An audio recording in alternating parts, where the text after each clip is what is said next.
Funding for Music Voyager provided in part by... Live concerts are my passion.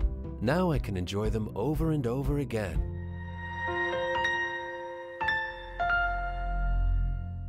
Additional funding provided in part by the Israel Ministry of Tourism and the Israel Ministry of Foreign Affairs.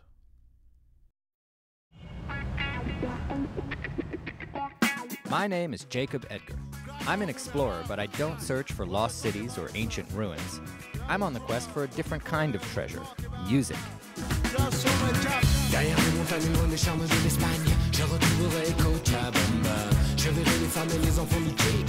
As an ethnomusicologist and world music record producer, I travel the globe hunting for the best songs the world has to offer. And I suffer through some of the worst, so you don't have to.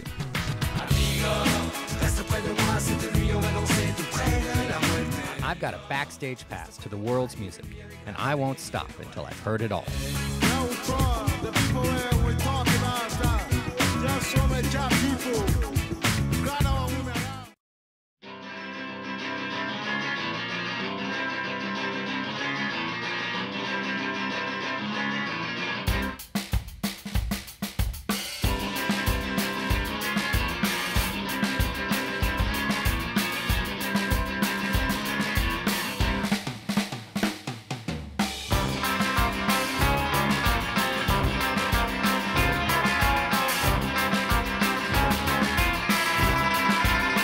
Tel Aviv is less than an hour's drive from Jerusalem. Yet Israel's two biggest cities could not be more different from each other. Jerusalem is the holy city on a hill, a destination for the devout, and it shows its age in the ancient stone buildings. Tel Aviv's architecture is austere and modernistic, with concrete towers rising over angular Bauhaus buildings and urban streets marked with graffiti and street art.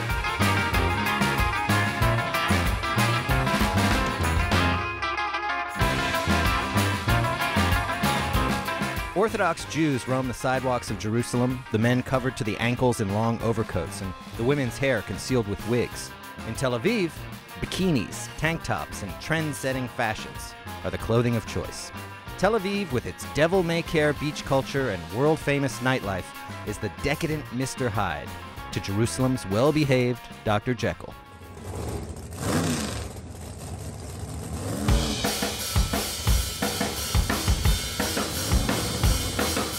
Tel Aviv is the second largest economy in the Middle East, home to one of the best urban beaches in the world, excellent restaurants, cafes, shops, clubs, and a young, cosmopolitan, well-educated population.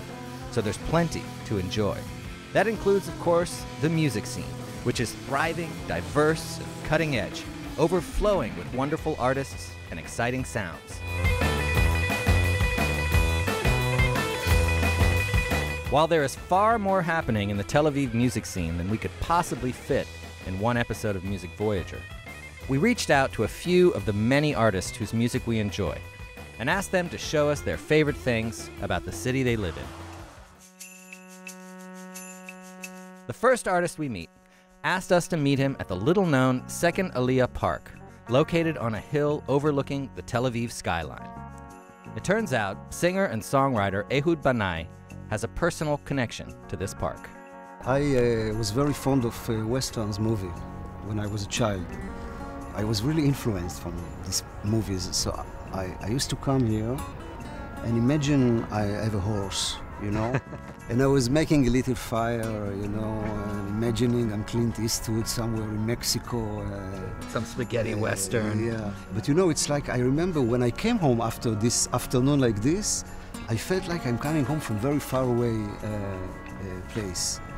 And since then, you know, I feel here that I'm very close to my home, but still I'm somehow far away. A member of one of Israel's most important musical families, Ehud Banai has been performing professionally since the early 1980s, with influences ranging from the Beatles and Bob Dylan to traditional Middle Eastern and Persian music, and even reggae. Ehud is truly beloved by all in Israel. The East music and the West music, to get it together.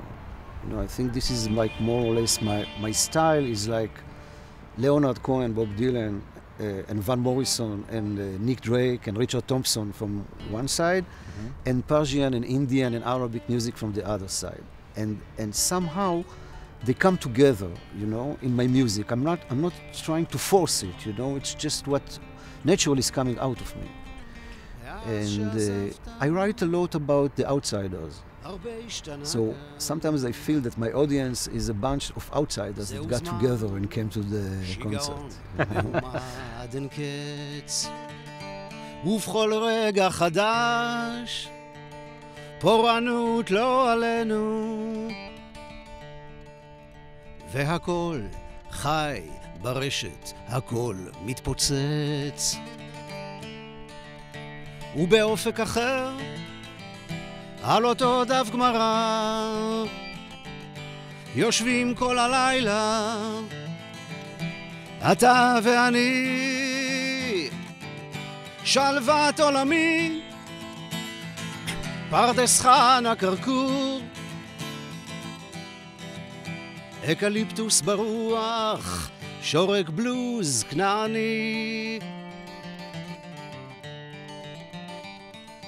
Here in Israel, unfortunately, I hope that someday it will open, but we are kind of closed. You know, we have borders from all sides and sea on the other side.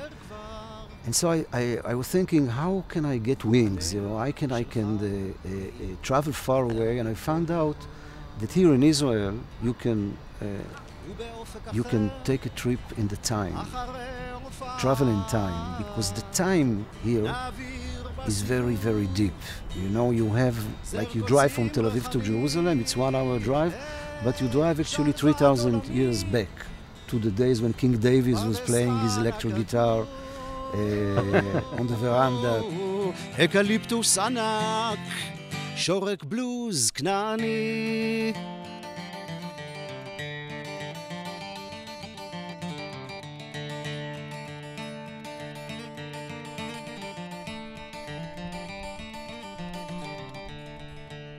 מאז שעזבת, הרבה השתנה כאן. הנר שלך מאיר עדיין בוער.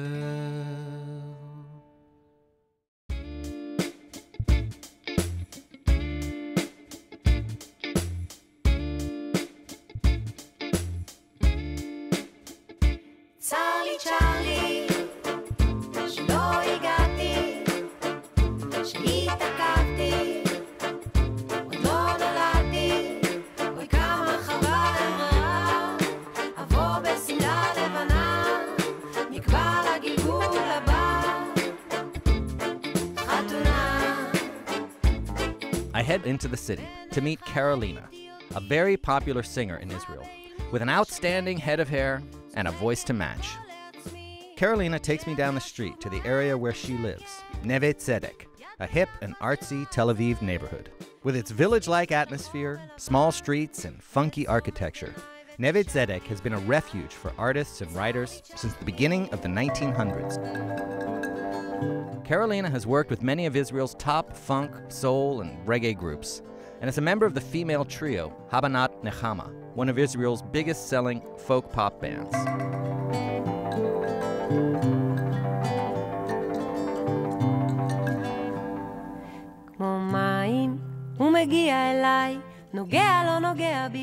The artists, I can feel it in Tel Aviv, are very versatile. Like you said before, many languages, many things to write about. You go out to Jaffa, just 2 minutes from here, you feel totally different Gone back in time. vibrations. Yeah. All of this together is good for creation. That's interesting, And you know? this is what I feel, and also that the money thing. I did records in Israel, and I did sell some records, but I never get rich. And it's not that I live in a very simple way, and I think it's also keeping me more artist than star. Right. And I like it, you know. It's authentic, and it's a big and great opportunity to live in a place like that as an artist, because it's interesting, and you can never know what's going to happen tomorrow. Right. It's like it's moving so quickly and changing every minute, and I think here in Tel Aviv and Israel in particular, it's like it's really strong. It's really good, and it's really influencing.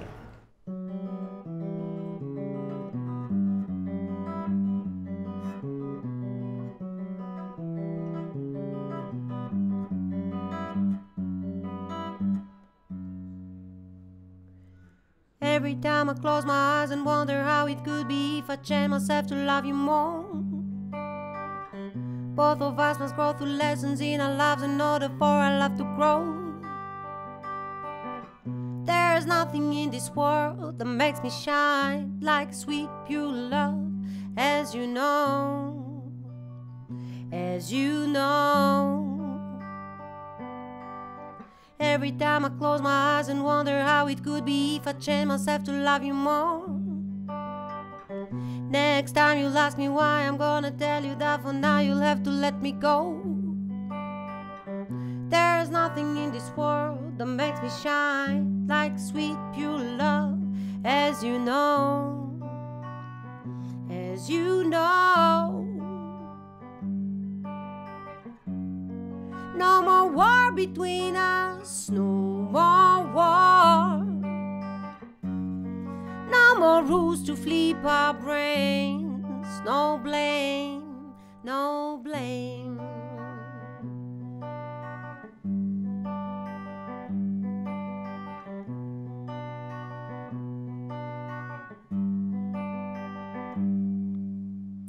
Every time I close my eyes and wonder how it could be if I train myself to love you more.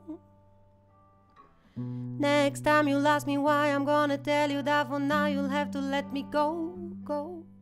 It is a song about many divorce problems. Oh, really? Not only between a couple, you know what I mean? So it's about love, not politics. It is complicated, like they say. It's about love, yeah. It's about, but then when this song came out, people was sure that it's about politics and wars, and it's the same. Yeah, I guess so, right? It's the same. It's like a relationship. Exactly, the same story. The Palestinian and the Israelis are in this relationship. with But each when I other. was in Germany on tours, then they thought it's about the Holocaust. So I was on Really? stage and I was singing, "No more war between us, no blame." You know, it was yeah. So people thought so it's good if people they connect to this no blame song. They can take whatever they want Yeah. from it, yeah. Yeah, exactly.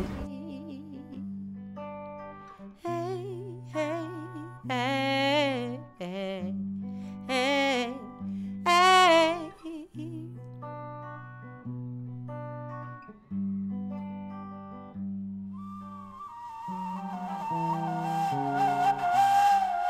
I think many people outside of Israel have the impression that Arabs and Israelis live completely separate lives, walled off from each other and in a state of constant conflict.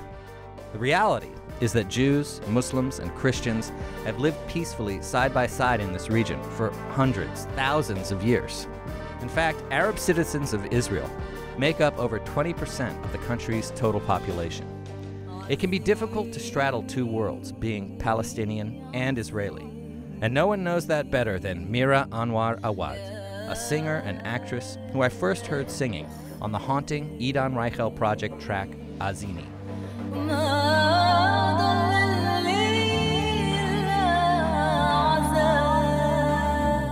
Mira has become famous in Israel through her role on the popular TV show Arab Labor, which focuses on the often absurd struggles of Arabs trying to navigate life in Israeli society. אל תגידי שנעלבת עכשיו. מה ישבו לי עליו? אני בסך הכל עוזרת. רוצה שאני אכין לך איזה קפה קטן לפני שאני מקרצפת את השירותים? I've stayed in touch with Mira over the years, and I'm a big fan of her acoustic songs, especially Bahlawan, which she performed for Music Voyager in the streets of Jaffa, the ancient Arab port city that is now incorporated into Tel Aviv. Jaffa is one of the oldest cities in the world. People have been living here for 10,000 years or more, and it's mentioned frequently in the Bible. It was from the port of Jaffa that Jonah set sail before he ended up being swallowed by a whale. And today, St. Peter's Church is one of many religious sites that can be found along Jaffa's ancient streets.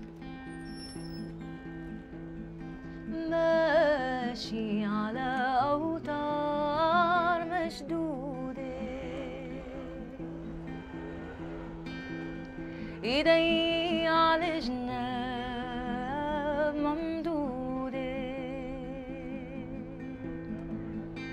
بلا أي ضمان ولا شبكة أمان بهلوان. Bahlawan is an acrobat in Arabic. And the acrobat is me, naturally. But I addressed the song to my little brother, saying that I've always been like this. I've always been on the edge, trying to move on a very thin line between things. And you were always worried. You were always worried that everybody would know that I'm this acrobat. خطوة ورا خطوة على الحبل موزونة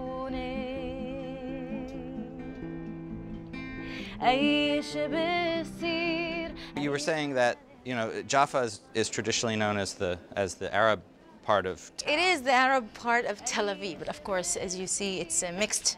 The population is mixed. This is one of the reasons why I like to be here. It's because I come from the Galilee, and this is where I grew up, and this is the culture I know.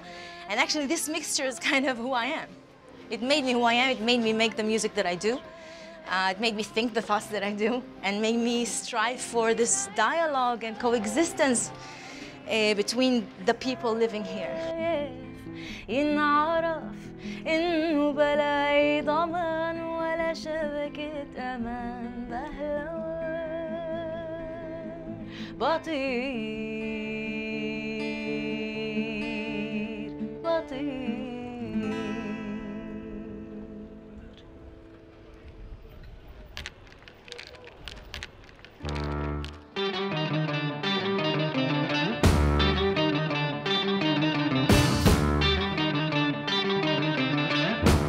Since Music Voyager has been traveling in Israel, I've been on the quest for the country's best hummus, or hummus as they call it here.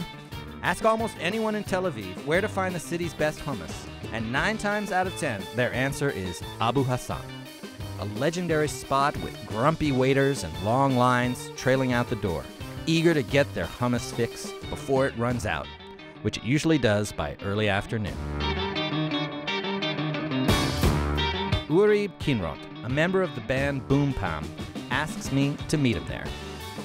After my long quest and many bowls of hummus, I am rewarded with a delicious bowl of garlicky hummus layered with fava beans and served with warm pita bread.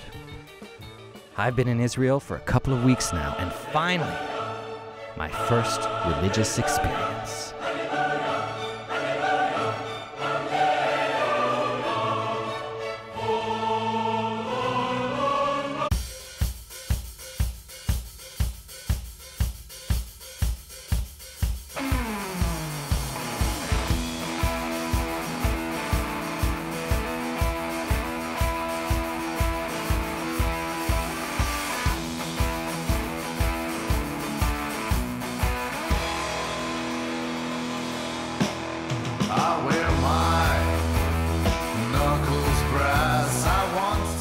Uri is the guitarist and lead singer of Boom Pom, which blends surf rock with elements of gypsy music, belly dance beats, Balkan brass, and a laid-back, uber-hipster attitude to form one of Israel's quirkiest and most unique bands.